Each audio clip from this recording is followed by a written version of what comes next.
শূন্যবাদ খালি পরে আছে কেন জবাব চাই জবাব কেন জবাব চাই জবাব বন্ধ করে আছে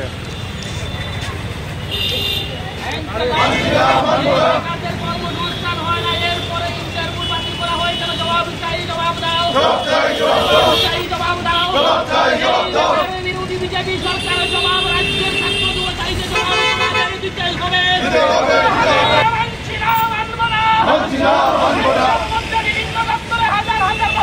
রাজ্যে গত 6 বছর যাবৎ বেকার বিরোধী বেকার মারা নীতি নিয়ে বিজেপির নেতৃত্বে সরকারটা চলছে।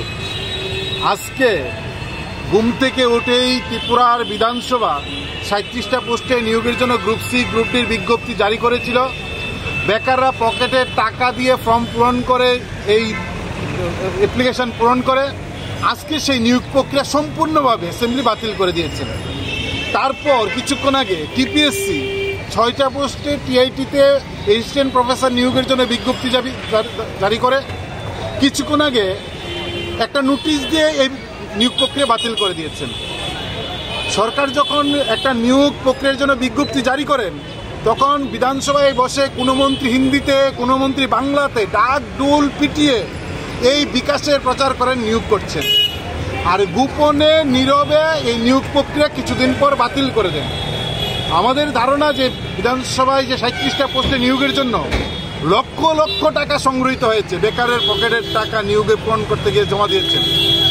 এখন সরকার যদি টাকা রোজগারের জন্য প্রতারণার রাস্তা বেকারদের সামনে ফাঁদ পেতে দেন, ভয়ঙ্কর এই সরকার।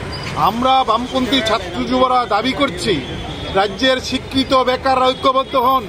যেভাবে বেকারদের নিয়োগের প্রক্রিয়া বাতিল করছে, রাজ্যের বেকারদের দায়িত্ব নিতে হবে। এই সরকারকে আগামী দিনে বাতিল করতে হবে দ্রুত। কি চলছে?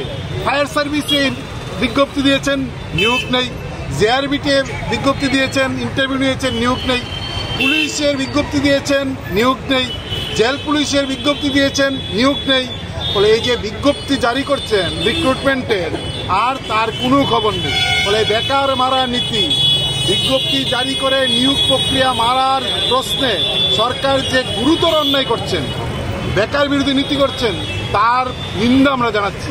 এবং আমরা খবর পাচ্ছি এই যে সরাসরি সরকারি দপ্তরে সরকারি নিয়োগ, এটাকে বেসরকারিভাবে কোনো পরীক্ষা ছাড়া, কোনো ইন্টারভিউ ছাড়া আউটসোর্সিংয়ে কীভাবে নিয়োগ করা যায়, নিজের ঘরের ছেলেদের বেআইনি বাঁকা পথে আউটসোর্সিংয়ের নাম করে বিনা ইন্টারভিউতে কীভাবে নিয়োগ করা যায়, তার জন্য অ্যাসেম্বলিতে এই প্রক্রিয়া বাতিল করেছেন। আমরা তার নিন্দা জানিয়ে বেকারের কাজের দাবিতে আমরা এই মিছিল সংগঠিত করছি।